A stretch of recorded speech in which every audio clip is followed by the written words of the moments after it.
Bolehkah orang Kristen mengharapkan upah untuk melakukan yang baik? Jawabnya tidak. Tapi bolehkah kita menerima upah dari Tuhan karena melakukan yang baik?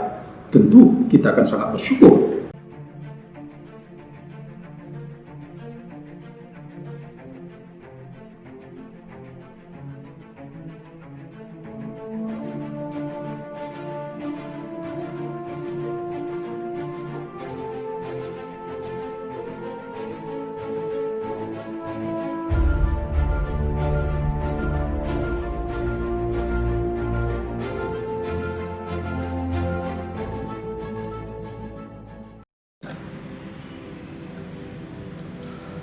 Salam jumpa kembali saudara-saudaraku yang dikasihi Tuhan Yesus Kristus. Shalom, damai sejahtera Allah bersama-sama dengan kita semua. Senang disapa oleh firman Tuhan dari Markus 9 ayat 41. Aku berkata kepadamu, sesungguhnya barang siapa memberi kamu minum secangkir air oleh karena kamu adalah pengikut Kristus, ia tidak akan kehilangan upah. Sekali lagi saya bacakan.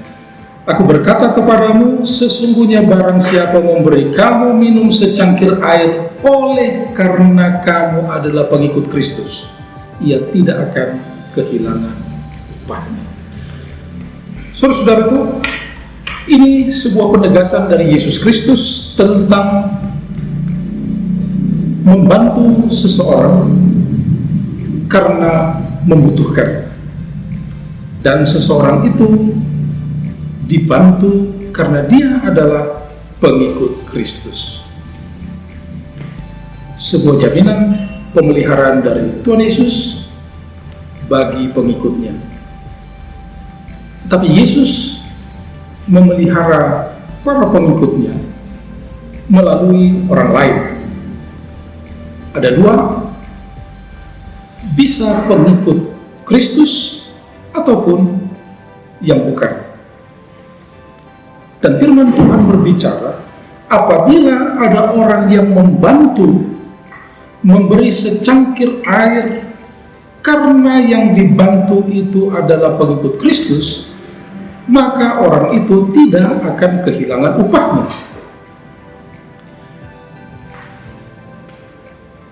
Itu dari orang yang percaya, dari pengikut Kristus, tentu dia melakukannya, dia membantu orang lain memberi secangkir air itu karena ucapan syukur, itu karena imannya, itu karena anugerah Tuhan yang sudah diterima.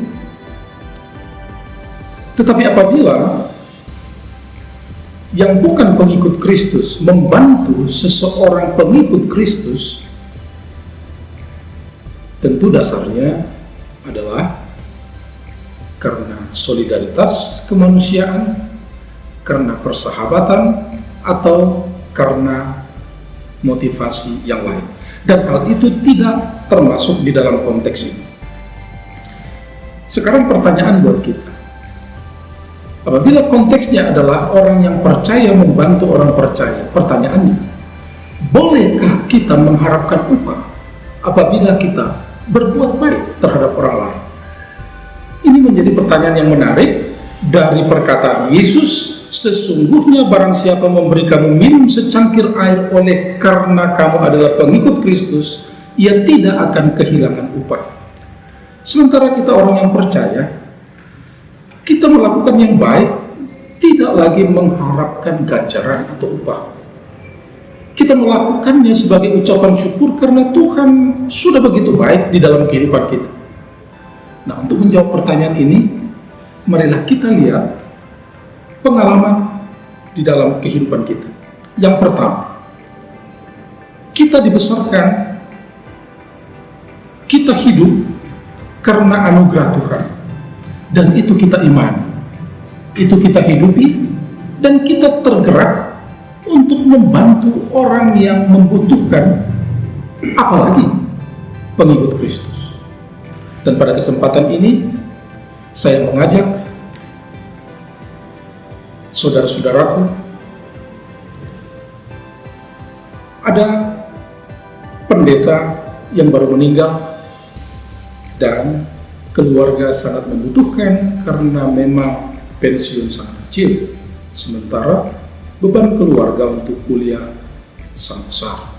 Oleh karena itu, apabila saudara-saudara tergerak untuk membantu, saya akan hubungkan dengan yang bersangkutan supaya saudara-saudara bisa berkomunikasi secara langsung. Dan tentu apabila kita melakukan hal-hal seperti ini, tentu kita tidak mengharapkan upah dari Tuhan. Tapi itulah kabar gembira buat kita. Sekalipun kita tidak mengharapkan, Yesus Kristus menegaskan ada upahmu. Sekalipun kita melakukan itu bukan karena meminta upah dari Tuhan, tapi Yesus berkata, ada upahmu dan itu tidak akan pernah hilang. Nah, saudara-saudara, itulah kabar gembira buat kita. Bolehkah orang Kristen mengharapkan upah untuk melakukan yang baik? Jawabnya tidak. Tapi bolehkah kita menerima upah dari Tuhan karena melakukan yang baik? Tentu kita akan sangat bersyukur menerimanya, karena Tuhan yang mengatakan dan Tuhan yang memberikan. Saudara-saudara melatih melakukan yang baik, melihat saudara-saudara kita yang membutuhkan, ini memang membutuhkan waktu. Di satu sisi kita memperhitungkan juga keadaan dan kebutuhan kita, tapi di sisi yang lain, karena Yesus mengatakan itu, implisit Yesus mengatakan kita harus peka dan membantu orang lain. Bahkan karena pentingnya itu, Yesus pun akan memberi upah. Itulah saudara-saudara, saya yakin dengan firman Tuhan ini menyejukkan hati kita dan mendinginkan kepala kita untuk mempertimbangkan ketika kita melihat dan tergerak untuk melakukan yang baik. Pada saat ini, karena kita mendengarkan firman Tuhan, jangan kita mengeraskan hati, tetapi mari kita melakukannya. Tuhan memberkati saudara-saudara, Tuhan memberkati saya, dan mari kita berlomba untuk menyenangkan hati Tuhan.